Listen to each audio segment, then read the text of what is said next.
Mahirap ang long-distance na relasyon, lalo na kung OFW ang isa. Pero kayang tumibay ang pagsasama kahit magkalayo. Una, mag-usap araw-araw kahit sandali lang. Isang kumusta ka o ingat ka palagi ay malaking bagay. Pangalawa, magkaroon ng iisang layunin.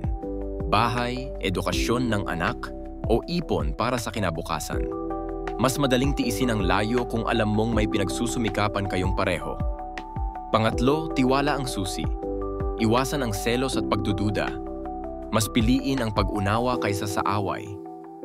Pang-apat, mag-surprise paminsan-minsan. Voice message, sulat, o video call kahit break time. Maliliit na bagay, pero puno ng pagmamahal. At huli, sabay kayong magdasal o magmuni-muni kahit magkahiwalay. Ang pananalig ay pwedeng magsilbing tulay. Hindi sukatan ng layo ang tibay ng pagmamahal. Kung pareho kayong tapat, lalong titibay ang inyong pagsasama.